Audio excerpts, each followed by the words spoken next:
Yes, download now from the Google Play Store and the Apple Store. Gano Mazima, all day entertainment.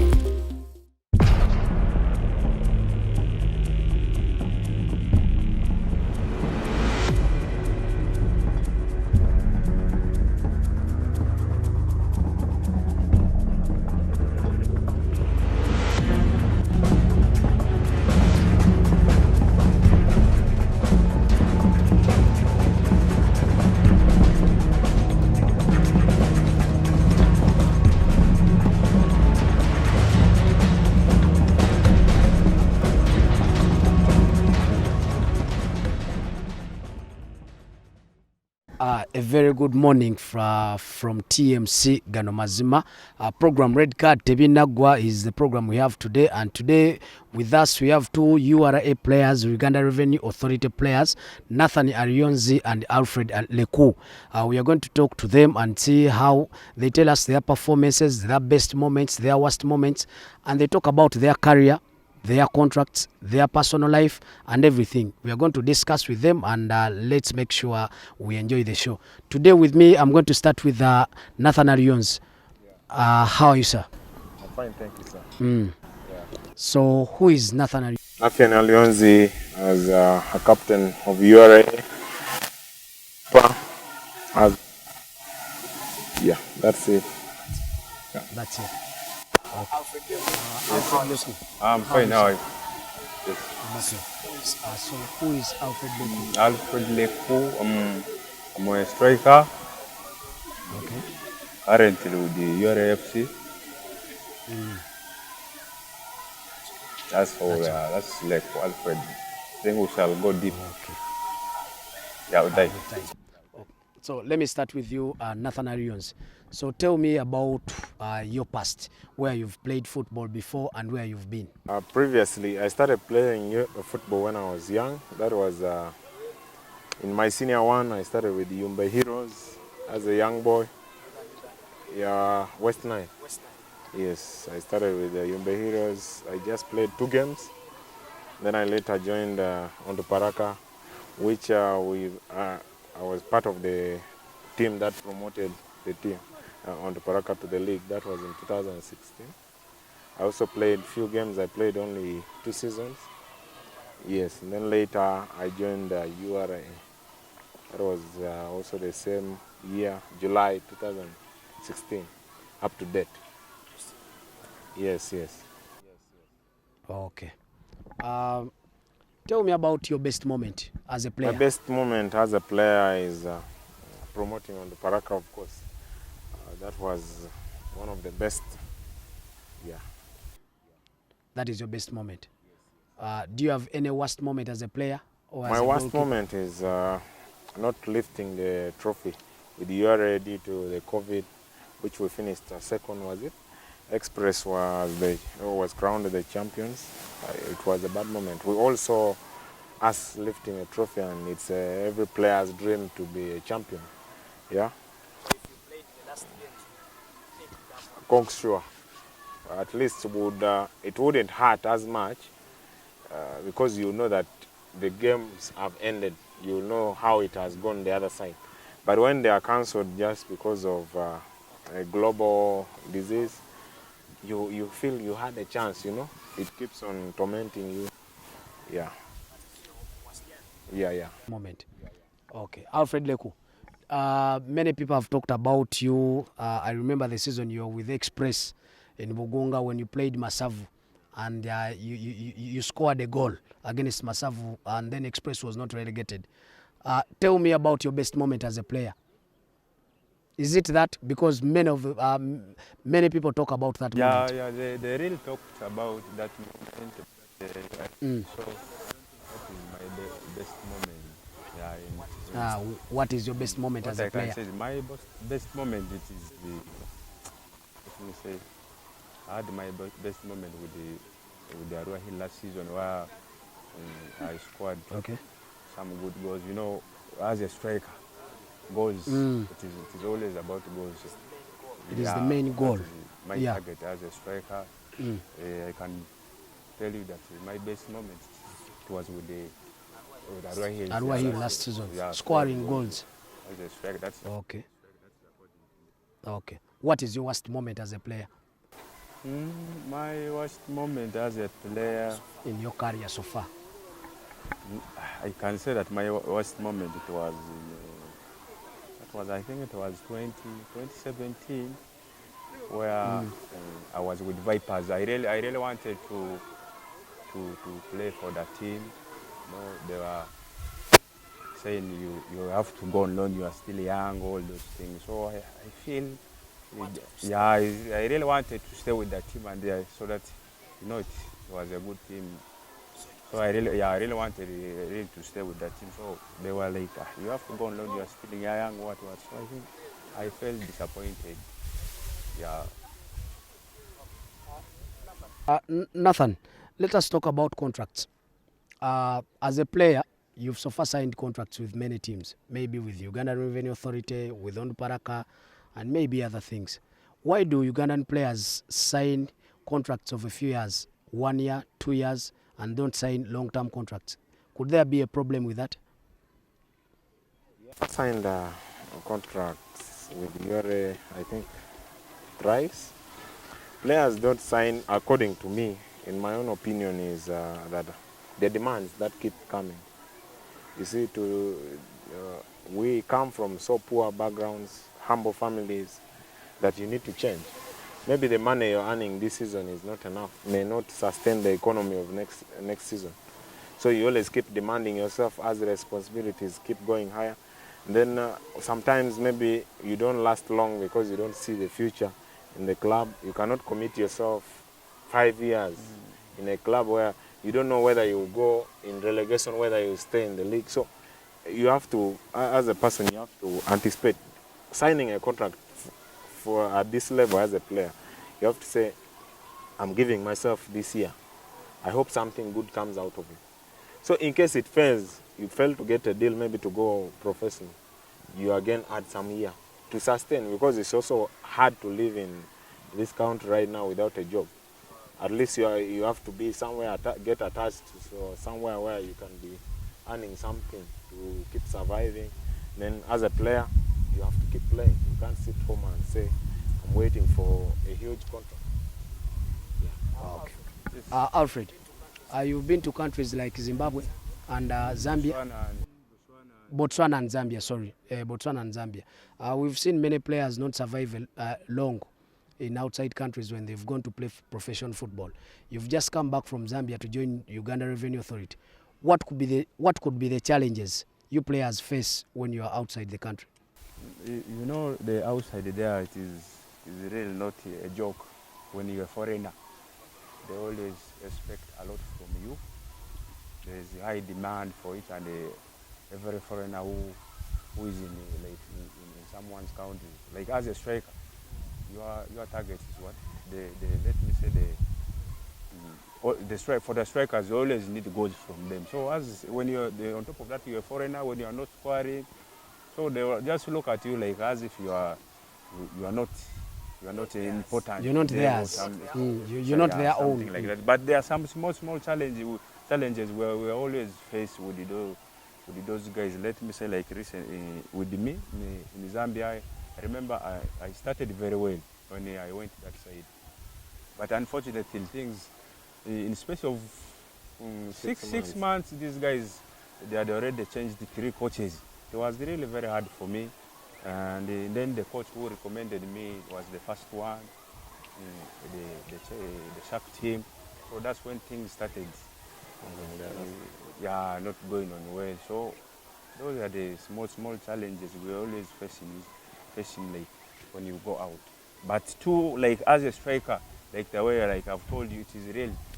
The demand is really very high. That's why you see most of the strikers who go out, then they come back. It's because of the demand.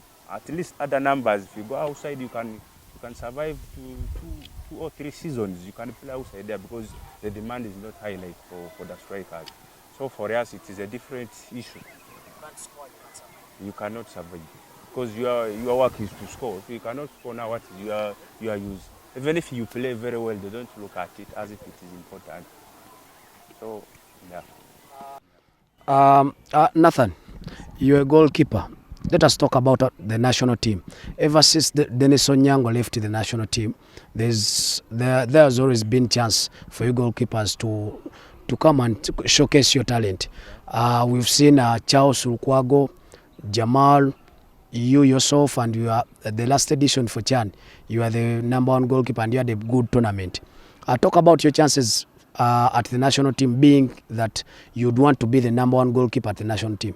That is now about personal targets. Like you said, it's an open chance for everyone. With due respect to Charles Lukwago and my colleague Salim Jamal as well, I think given their league, they're in a more competitive league than I am.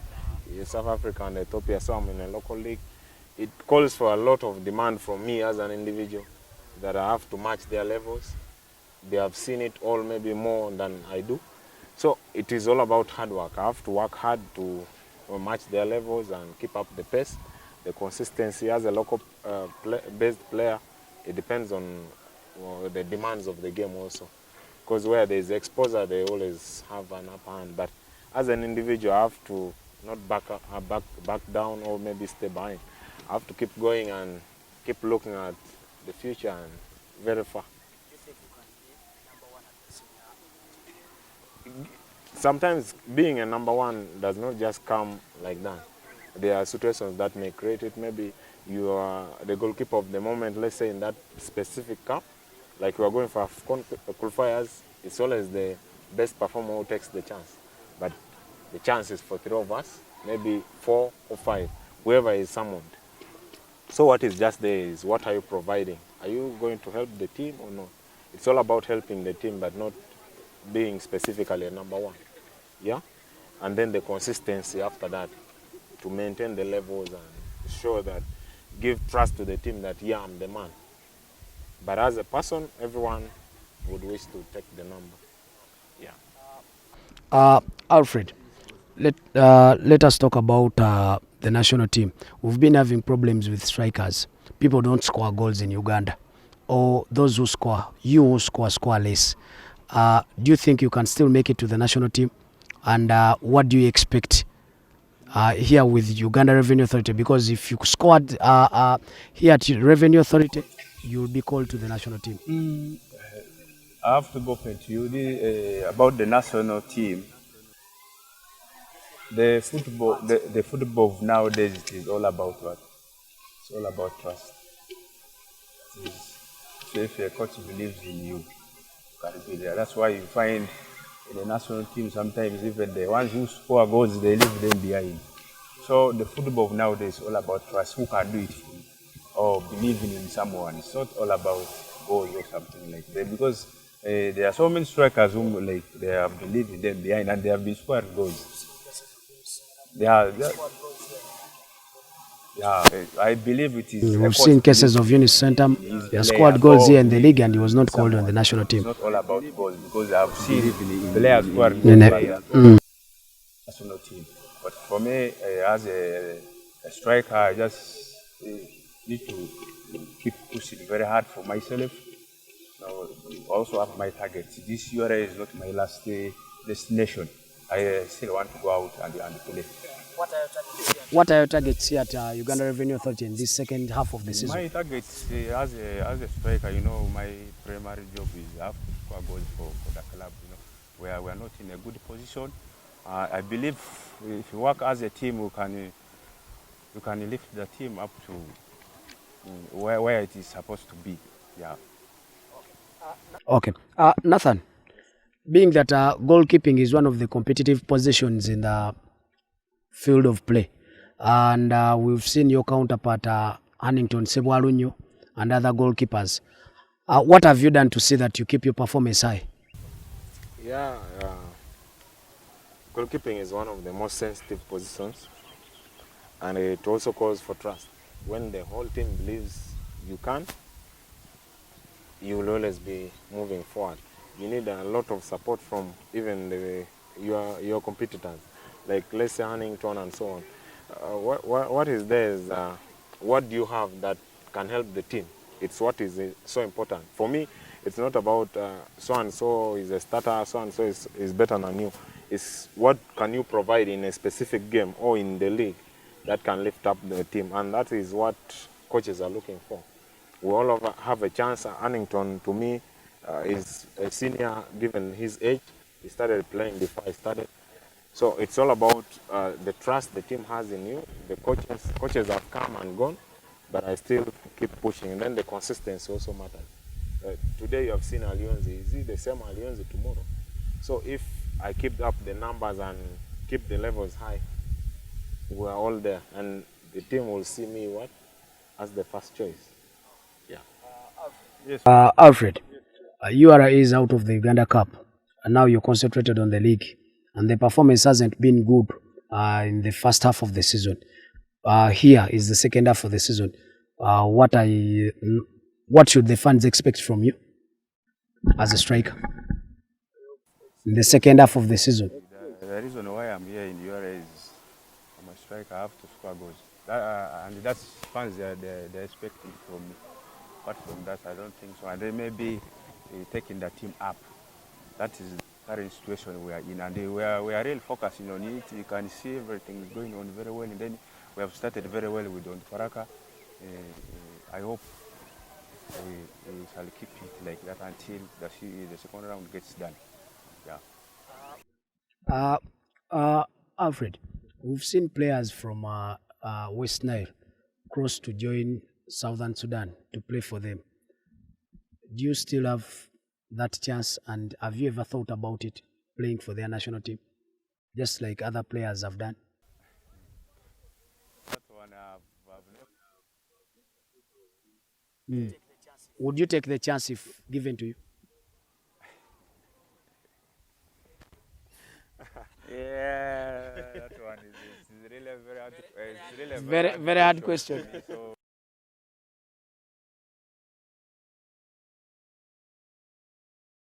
Okay, Nathan, I will ask you the same question. Yes, I will accept. You've played for Uganda, and now you cannot play for South Sudan. But have you ever? Before I was summoned with the Uganda Cranes, South Sudan summoned me twice. Twice? Yes, for the AFCON qualifiers.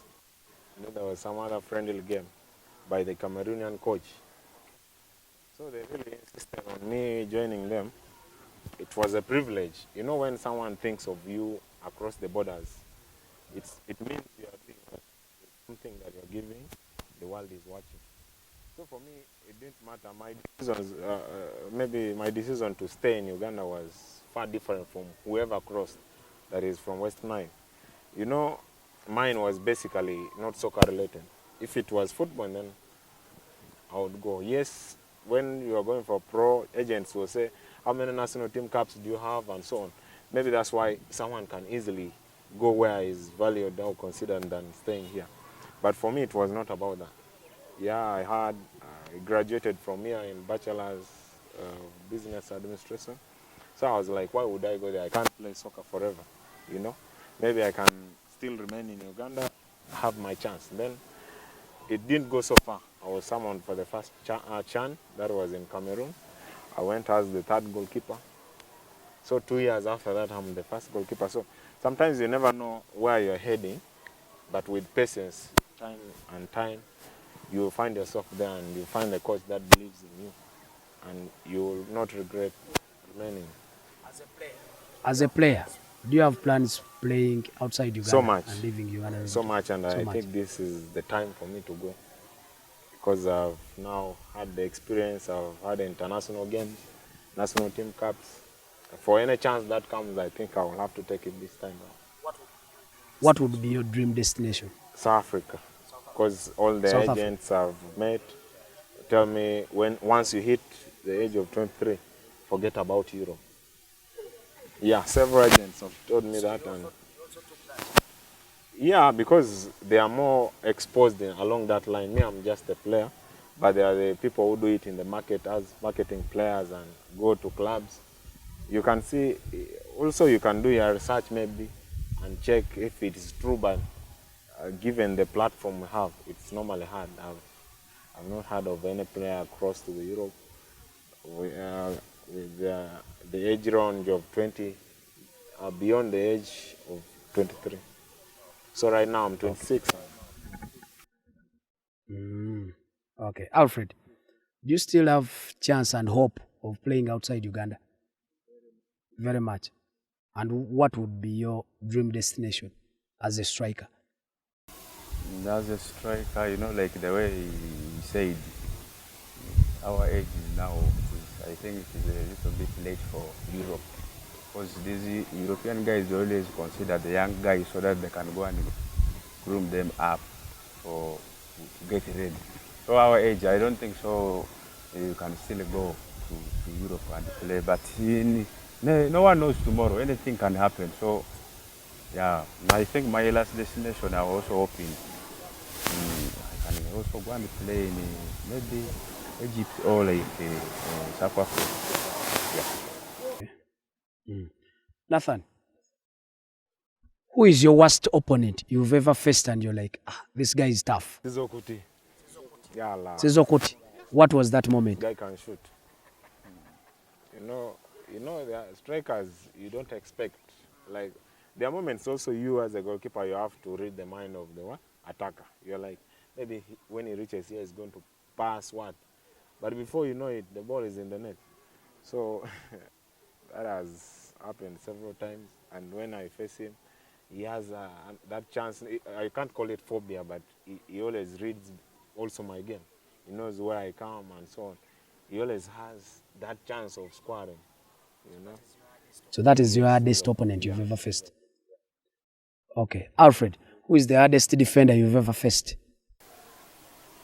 I think if I could say, is it Hillary? Hillary Mkundani? For Vipers, there's a time he disturbed me. He really disturbed me a lot. I think it was. I think when it is was that? in Mbarara or Fufa He drum? really disturbed me a lot. Yeah. Oh, so that is your hardest opponent. The easiest opponent you've ever faced? Goalkeeper, defender? No, I can't remember it very well. That one, I always, Or you don't want to mention them? Okay.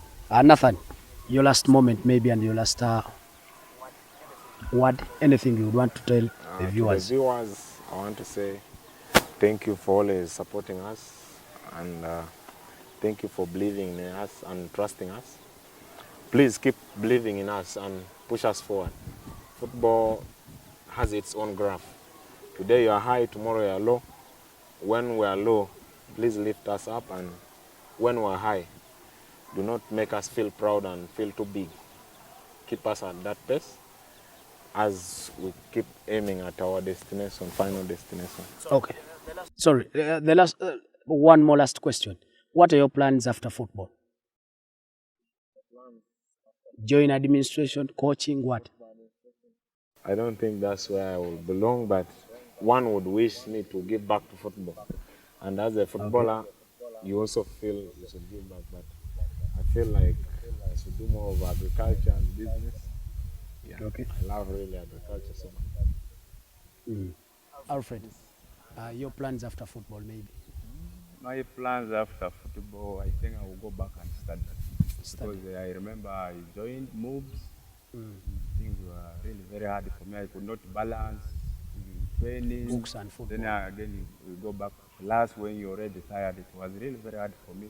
I think after football, I would just go direct to school. Or maybe even before, when I'm remaining like 2 to 3 years to get done with football, I think I will join before. Okay. Yeah.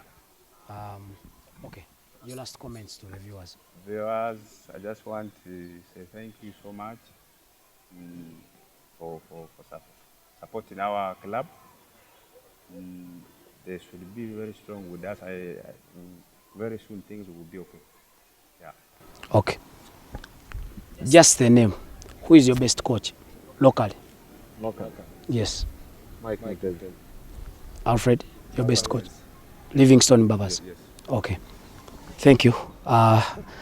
This is the Red Card Tebinagwa. We've been with Alfred Leko and Nathan Arions. Nathan Arions is the goalkeeper for Uganda Revenue Authority and the same way the captain for the team. So Thank you for being with us, and let us meet next week. God bless you, and bye-bye. Amen.